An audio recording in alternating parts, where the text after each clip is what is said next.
안녕하세요. 오늘 저는 작년에 2024년 노벨 생리의학상이 어떤 업적으로 수상했는지 여러분과 같이 이야기할 충북대학교 생물학과의 조성진 교수입니다. 제목은 유전자를 요리하는 셰프, 마이크로 RNA라고 정해봤습니다. 화면을 보시면 아주 작은 1mm도 채 안 되는 아주 작은 생물이 우아하게 움직이고 있습니다. 오늘의 주인공이죠. 예쁜 꼬마 선충입니다.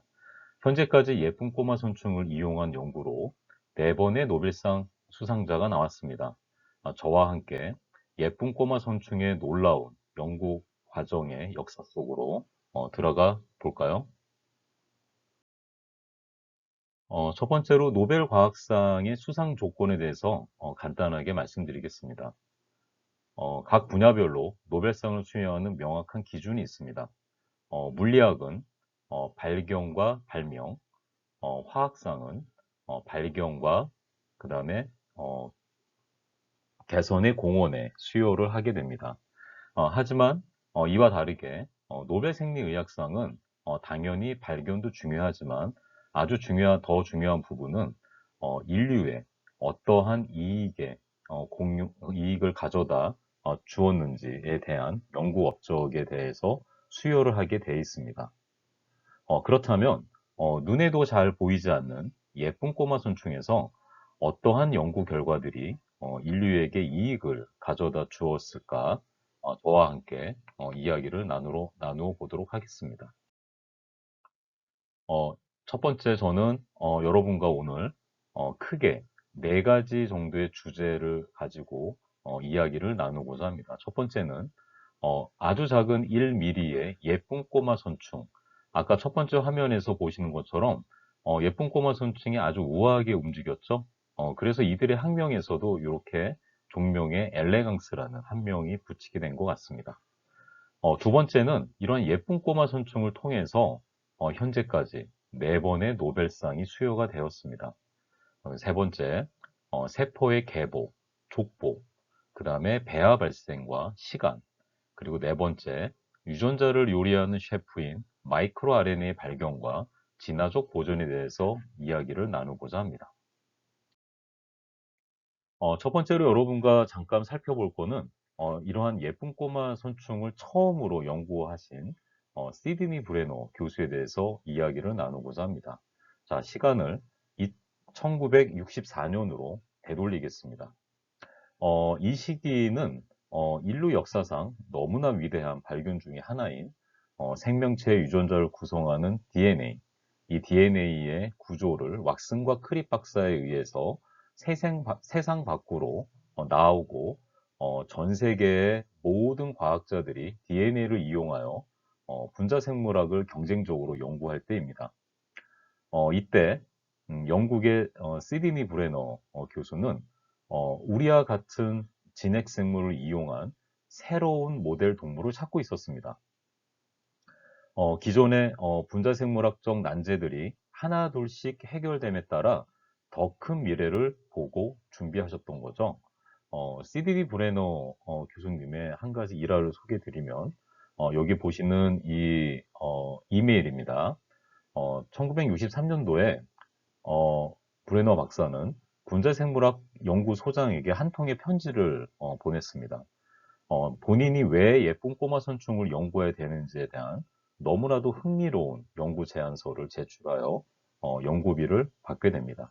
그리고 인류 역사상 처음으로 예쁜 꼬마 선충을 동물 모델로 연구를 시작하게 되었습니다. 이러한 시드니 브레너 교수의 개척 정신과 통찰력은 유전자의 단순한 정보가 아닌 어떻게 유전자가 생명의 구성에 관여하는지를 밝혀내고자 한 것이었습니다. 이러한 선택은 훗날 발생학과 그 다음에 신경발상학 연구에 혁명을 일으키게 되고 또한 4번의 노벨상 수상의 영광을 가져다 주었습니다.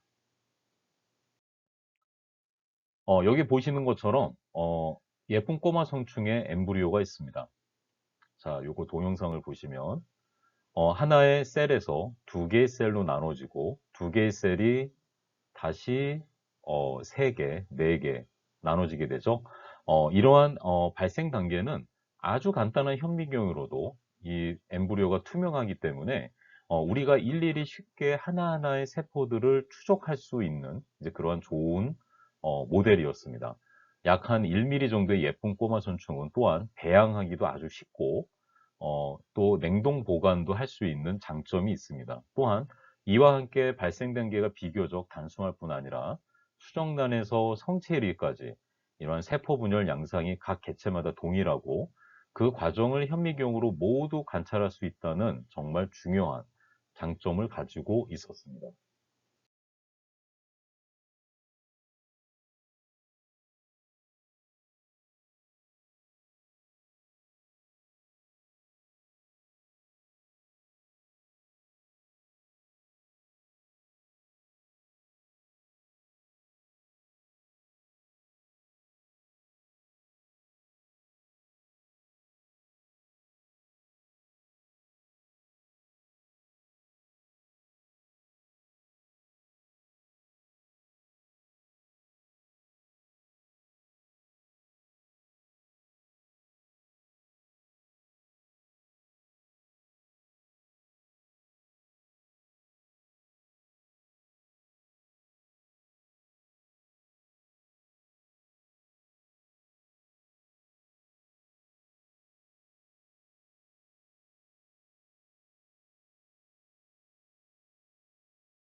보시는 슬라이드처럼 여기 수정란 첫 번째 싱글 하나의 셀에서부터 두 개의 셀, 네 개의 셀 계속 분화가 되고 결국엔 성체가 되는 이런 과정을 면밀히 현미경으로 관찰해서 세포가 이동하고 하나의 세포에서 다른 세포로 분화가 될 때를 추적할 수 있는 이제 그러한 아주 좋은 모델 시스템으로서 확립이 되었습니다. 처음으로 시드니 브레너 교수는 이러한 예쁜 꼬마 선충을 발생학 모델로 이용해서 여러 가지 돌연변이원을 이용해서 돌연변이들을 찾기 시작했습니다. 보시는 것처럼 정상적인 돌연변이원을 처리했을 때 정상적인 예쁜 꼬마 선충이 있고 돌연변이가 일어난 작은 개체의 선충, 이보다 더 작은 개체의 선충 또는 어떤 경우에는 정상 개체보다 훨씬 길어진 뮤턴트 타입인 선충도 발견하게 되었습니다. 그래서 브레너 교수님은 이렇게 돌연변이를 일으킨 예쁜 꼬마 선충 안에서의 유전자의 변화를 변화도 확인해서 연구를 진행하였습니다. 여기 보시는 그림과처럼 여러분이 잘 알고 있는 이게 가족 내에 있는 족보죠.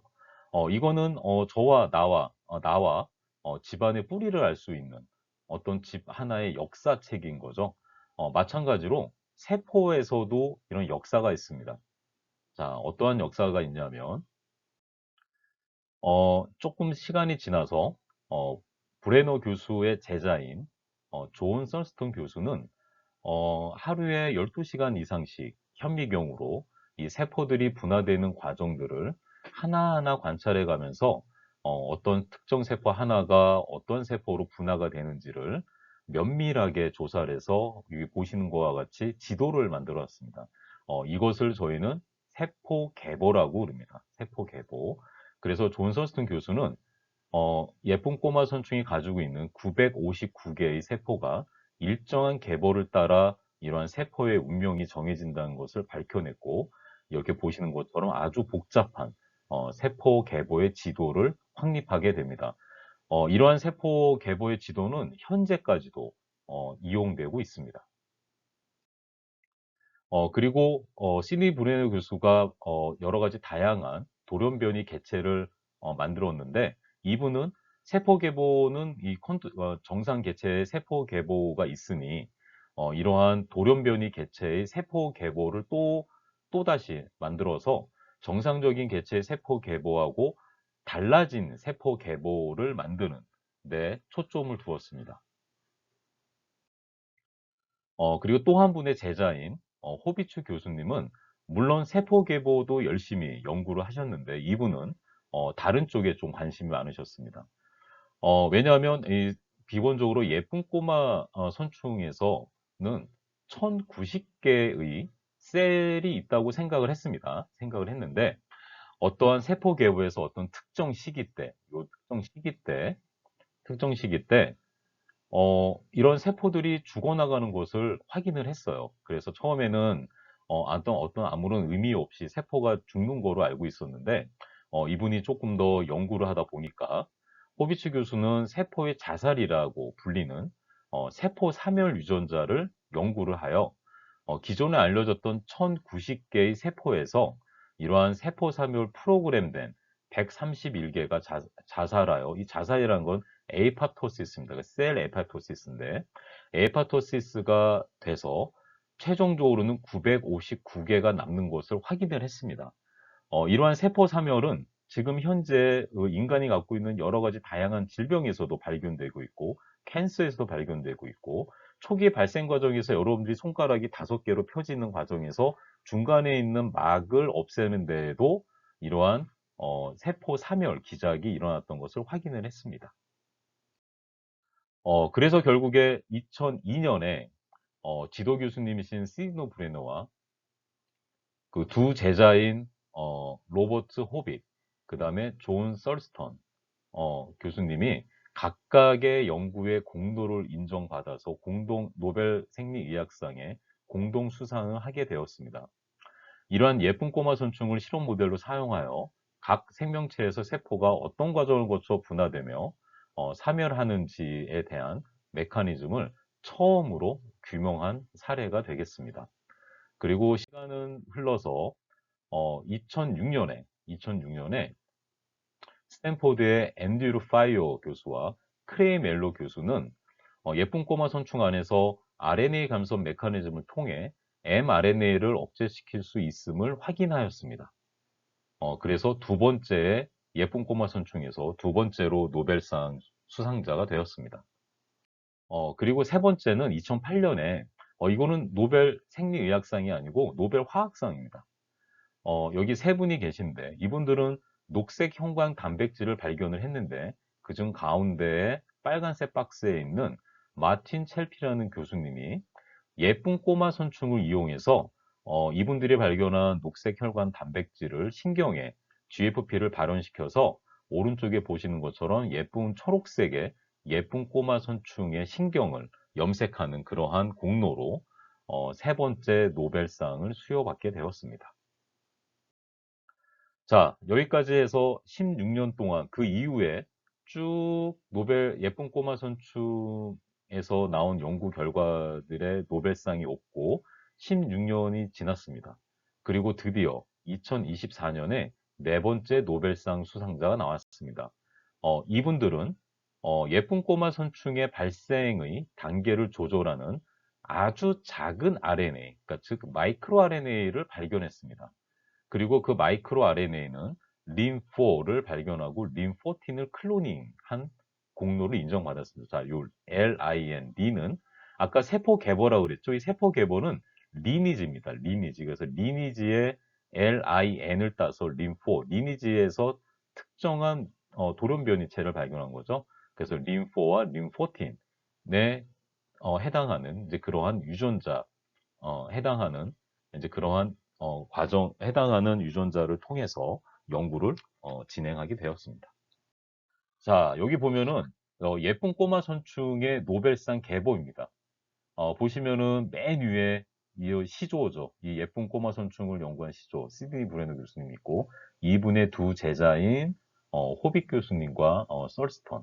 그다음에 호빗 교수님의 제자인 올해 2024년 도의 노벨 프라이스를 탄 엠버러스 교수님과 러브컨 교수님이 있습니다. 정말 대단하죠. 예쁜 꼬마 선충 하나의 한 연구실에서 뻗어져 나온 이 연구자들에 의해서 지금까지 네 번의 노벨상 수상자가 나오게 되었습니다. 자, 이제 한번 올해 2024년 노벨 생리의학상의 주제를 한번 살펴보도록 하겠습니다. 자, 주제는 마이크로 RNA, 빅터 엠버로스와 게일 러브컨의 두 분이 공동 수상을 하였습니다. 자, 첫 번째 중요한 점은 마이크로 RNA를 발견하고 그 기능을 규명하는 공로. 두 번째는 마이크로 RNA가 유전자 전사 후에 유전자 조절에 중요한 역할을 한다는 사실을 처음으로 밝혀낸 인류 생명과학의 진보에 이바지했다는 공로로 작년에 2024년에 노벨 생리의학상을 수상하게 되었습니다. 자, 그러면 이제 어떻게 이 분들이 이러한 린4와 린14을 발견했는지에 대해서 간단히 한번 살펴보겠습니다. 자, 일단 이러한 예쁜 꼬마 선충에 세포 계보가 있다고 그랬죠. 이 세포 계보 중에 아주 뮤턴트 타입으로 꼬여버린 돌연변이가 있었습니다. 이 돌연변이에 우리는 린이라고 변명을 했습니다. 그래서 이 셀 리니지 뮤턴트 타입인데 그 전까지는 발생 과정에서 이 세포의 공간적 변화에 초점을 맞췄다면 이 제자분들은 어떠한 단계에서 어떠한 변화가 생기지 시간적 변화로 연구의 방향을 전환을 했습니다. 보시는 것처럼 예쁜 꼬마 선충에는 이렇게 초기 배아 발생 단계와 이렇게 후기 배아 발생 단계로 나누어지게 됩니다. 이러한 발생 시기가 망가진 돌연변이를 보면은 이게 와일드 타입이고요. 림, 림4 돌연변이는 이렇게 아주 긴, 그 다음에 림14는 작은. 자, 이게 어떤 의미냐면, 림4 같은 경우는 요 와일드 타입에 비해서 림4는 어린 시기가 계속해서 반복되는 세포 계보를 가지고 있었어요. 그러니까 후기 배아 발생 단계에서 어린 시기에 발달, 여기서부터는 계속 성장이 돼서 성체가 돼야 되는데 계속적으로 지속적으로 림포는 어린 시기에 발달 단계가 반복되는 것을 확인을 했습니다. 그래서 어린 시기만 반복하는 셰프 림포가 발견이 되었습니다. 또 하나는 림포와 비슷하게 린14의 발견입니다. 린14는 또 특이하게 후배아 발생에서 어린 시기를 건너뛰고 성체 시기의 발달 단계를 시작하는 셰프를 발견합니다. 이게 린14입니다. 자, 이걸 다시 한번 보면은 린14는 어린 단계를 건너뛰고 그 다음에 이러한 성체 단계, 후기 배아만 시작하는 린14. 또 린4는 어린 단계만 계속적으로 반복시키는 돌연변이. 그래서 이 두 가지의 서로 발생 단계 시간적인 변화를 아주 꼼꼼하게 연구가 시작이 되었습니다.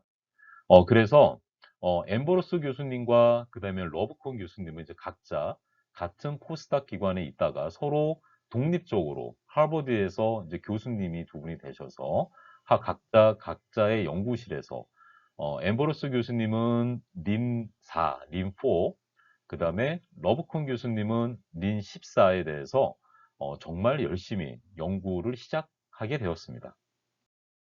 자, 이 중에서 어느 분이 더 먼저 좋은 성과가 나왔냐면 린14입니다. 린14는 1989년도에 이 호빗 교수님과 같이 있던 러브콘 교수, 같이 교신 저자이고 러브콘 교수가 린14의 유전자의 염기 서열을 확인했습니다. 그러니까 유전자의 전체 염기 서열을 확인한 거죠. 이렇게 염기 서열을 확인했는데 이 논문을 보시면은 정말 대단한 논문인 것 같습니다. 여기 보시는 이 저자분들이 다 노벨상을 받으신 분들입니다. 자, 린14의 역할은 무엇일까요? 자, 이렇게 염기 서열이 밝혀진 다음에 염기 서열이 밝혀졌으니까 mRNA를 저희가 알 수 있었겠죠? 그리고 이 mRNA를 이용해서 단백질을 발현시켜 보니까 이 예쁜 꼬마 선충 안에서 이렇게 하얀색 동그랗게 되어 있는 부분이 보이시죠?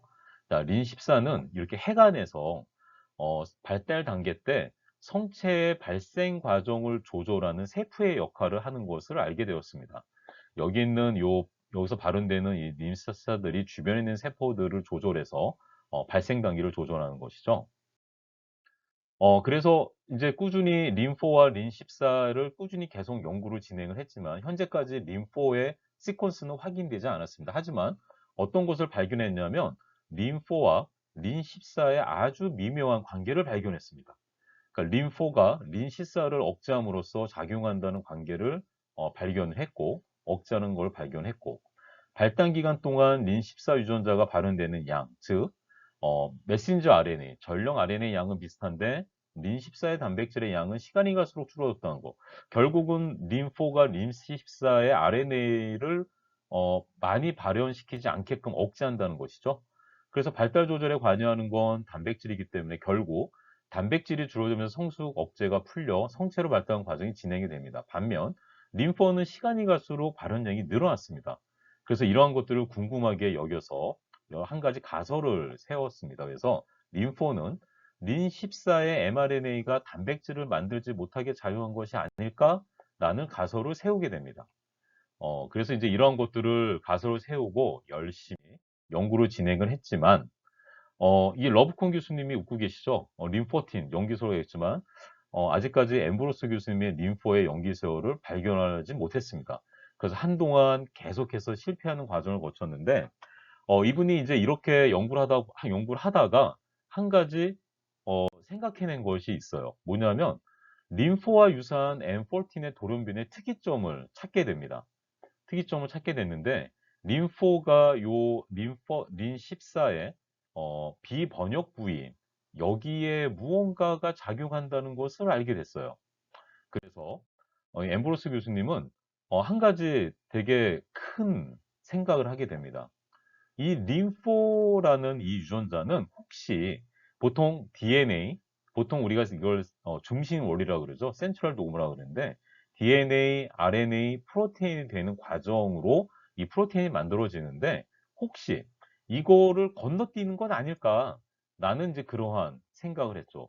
이렇게 건너뛰는 것들을 우리는 중심 원리에서 벗어난 난코딩 RNA라는 것으로 우리는 알고 있습니다. 자, 그래서 지속적으로 연구를 한 결과 드디어 마이크로 RNA, 그러니까 말 그대로 아주 작은 RNA를 분리하게 됩니다. 약 한 20 몇 개로 구성되어 있는 아주 작은 RNA를 1992년도에 밝혀내고 이 밝혀낸 RNA에서 드디어 엠브로스 교수님이 이 림4의 염기 서열을 분석하게 됩니다. 그래서 림사의 스몰 RNA의 염기 서열을 확보를 했습니다. 그래서 림사의 스몰 RNA의 염기 서열을 확보를 했습니다. 그래서 림사의 스몰 RNA의 염기 서열을 확보를 했습니다. 그래서 림사의 스몰 RNA의 염기 서열을 확보를 했습니다. 그래서 림사의 스몰 RNA의 염기 서열을 확보를 했습니다. 그래서 림사의 스몰 RNA의 염기 서열을 확보를 했습니다. 이게 어떻게 보면은 2024년 노벨상을 받게 된 첫 번째 아주 중요한 모멘트인 것 같습니다. 자, 너무 기뻤겠죠? 그래서 엠브로스 교수님은 다음과 같은 퍼즐 조각을 맞추게 됩니다.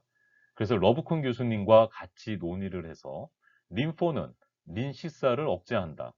그 다음에 린14의 비번역 부위 3' UTR에 에는 린14의 유전자 발현을 전사 후 단계에서 억제하는 요소가 있다. 이 요소가 무엇냐? 이 요소가 바로 린4와 같은 마이크로 RNA에 의해서 진행이 된다는 것을 확인을 했습니다. 자, 이렇게 된 걸 가지고 두 분이 1992년 6월 11일 저녁 두 분이 전화를 하게 됩니다. 전화를 해서 엠브로스 교수가 러브콘 교수, 자 봐라. 림포와 림포틴의 UTR 부분에 정확하게 상보적으로 결합되는 지역이 있다. 상보적으로 결합되는 지역이 있고 이렇게 결합된 부위에서 린14의 mRNA에서 단백질을 만드는 것을 억제를 한다. 라는 것을 확인을 했습니다. 이러한 과정은 약 10년 정도의 이 두 분 교수님들의 연구 결과에서 나온 것이고 이번 노벨 프라이스 상의 첫 번째 주요한 성과 중에 하나입니다. 자, 근데 그래서 그 다음 해에 두 분은 아주 좋은 저널인 셀 저널에 백투백으로 논문을 내게 됩니다. 그래서 노벨상의 첫 모멘트가 완성된 시점이 1993년은 노벨상의 첫 모멘트가 완성된 시점이 되겠습니다. 자, 근데 그래서 이렇게 정리된 림포의 놀라운 발견이 됐습니다. 그래서 림포는 단백질을 만들지 않지만 매우 짧은 RNA를 생성해서 이 RNA는 마이크로 RNA라고 첫 번째로 규명이 됐고, 그 다음에 이제 린14의 조절 메커니즘이 밝혀졌습니다. 그래서 린14 mRNA의 3' 비번역 부분에 상보적으로 결합을 해서 결과적으로는 린14의 번역을 억제하고 이를 통해서 예쁜 꼬마 선충의 정상적인 발달 주기가 유지되는 것을 확인을 했습니다. 자, 여기까지는 아주 중요한 발견이 됐죠. 근데 아직 요 하나가 빠져 있습니다. 노벨 생리의학상은 인류에게 이익을 가져는데 아직 예쁜 꼬마 선충은 무척 동물이죠. 휴먼이 인간이 아니에요. 인간이 아닌데 얘네들이 어떻게 인간에게 이익을 줄까? 자, 아직까지 요 하나의 모멘트가 남아 있습니다. 자, 이거는 약 7년 동안 연구를 또 열심히 하셨습니다. 러프콘 교수님이 연구를 아주 열심히 했어요. 그리고 노벨상의 두 번째 모멘트가 완성이 됐습니다. 2000년도에. 자, 여기는 이제 렛 세븐이라는 게 있습니다. 렛은 렛살, 그러니까 죽는 치사되는 뮤턴트 타입입니다. 자, 렛 세븐, 렛 세븐인데 이 렛 세븐이라는 마이크로 RNA는 보시는 것처럼 예쁜 꼬마 선충도 있는데 여기 있는 초파리도 있고 또 너무나 신기하게 휴먼에도 똑같은 넷7이라는 마이크로 RNA가 있다는 것을 확인을 했어요. 자, 이러한 거에 뭐냐? 이 넷7은 인간까지 이런 마이크로 RNA가 진화적으로 보존된 유전자이다를 처음으로 발견된 겁니다. 그래서 렛7이라는 또 다른 마이크로 RNA는 인간을 포함한 다양한 생물의 존재함이 밝혀졌고 마이크로 RNA가 유전자 조절의 보편적인 메커니즘이 확인했습니다. 이럼으로써 아주 중요한 마이크로 RNA 발견과 그 다음에 인류에 어떤 이익을 줄 수 있는 중요한 모멘트가 돼서 2024년도에 노벨 생리의학상을 수상하게 된 이제 그러한 공로로 인정이 되었습니다. 자, 그러면 이런 마이크로 RNA 이제 어떠한 역할을 할까요? 자, 유전 정보의 흐름은 DNA에서 RNA로 그리고 단백질로 이어집니다. DNA, 메신저 RNA, 단백질, 그 다음에 여러 가지 다양한 셀 타입도 만들어지는데, 자, 여기에는 이제 한 가지 마이크로 RNA가 포함이 됩니다. 자, 마이크로 RNA는 이러한 메신저 RNA 단계에서 아주 정밀하게 유전자 세트만, 세포용에서 올바른 유전 세트만 활성화되도록 유전자 활동을 정밀하게 조절해주는 셰프의 역할을 한다는 것을 알게 됐어요. 자, 근데 제가 왜 셰프라고 했을까요? 자, 이러한 마이크로 RNA는 서로 상호작용을 하는데, 휴먼에서 보니까 1000개 이상의 마이크로 RNA가 인간 유전체에서 발견이 됐습니다. 그리고 얘네들은 159개의 마이크로 RNA 클러스터를 갖고 있어요. 자, 마이크로 RNA 하나하나 단독으로 하는 게 팀플입니다. 자, 마치 흑백 요리사에 있는 것처럼 이러한 셰프들이 다양한 요리 재료를 이용해서 환상적인 요리를 만들어내죠. 그 만드는 셰프와 같은 역할을 하는 게 마이크로 RNA였던 겁니다. 자, 이러한 마이크로 RNA는 가 망가지면은 우리 인간에게는 아주 다양한 질환들이 생기게 돼요. 여기 보시면은 뭐 뇌졸중, 혈관 재생 이런 것들에 여기 마이크로 RNA를 관여하게 됩니다. 이러한 것들이 망가지게 되면 이러한 여러 가지 다양한 질환들이 만들어지게 돼요. 자, 그래서 현재는 노벨위원회에서는 이 공로한 이러한 그 수상 공로에서 자, 마이크로 RNA에 의한 유전자 조절은 수억 년 동안 작용해서 복잡한 생물의 진화를 가능하게 했다. 세포와 조직은 마이크로 RNA 없이는 정상적으로 발달할 수 없고 마이크로 RNA 비정상적 조절은 암을 유발하는 것으로 알려져 있으며 마이크로 RNA의 돌연 변이가 발생할 경우 선천성 난청, 안구 이상, 골격장애, 난소 이용증을 비롯한 각종 종익기는 치명적 질병의 원인이 된다. 그래서 이러한 마이크로 RNA의 발견은 유전자 관련 질병의 발견과 치료에 새로운 단초를 제공한 획기적인 성과이다. 라는 공로로 2024년에 노벨 생리의학상을 받게 됐습니다. 자, 마지막으로 정리를 해보면 첫 번째, 린4는 단백질을 만들지 않는 아주 작은 마이크로 RNA였으며 린4는 마이크로 RNA가 린14의 마이크로 RNA 결합해 단백질 번역을 억제하고 이러한 발견은 전사후 유전자 조절이라는 새로운 개념을 열었고 마이크로 RNA는 인간을 포함한 여러 생물에 존재한다는 것을 알게 됐습니다. 또한 이를 기반으로 마이크로 RNA 연구는 현재 발달 생물학이나 질병 연구, 그다음에 신약 개발 연구의 다양한 분야에 아주 큰 영향을 주게 되었습니다. 그래서 2024년에 노벨 생리의학상을 수상하게 되었습니다. 자, 제가 준비한 과정은 여기까지고요. 경청해 주셔서 대단히 감사합니다.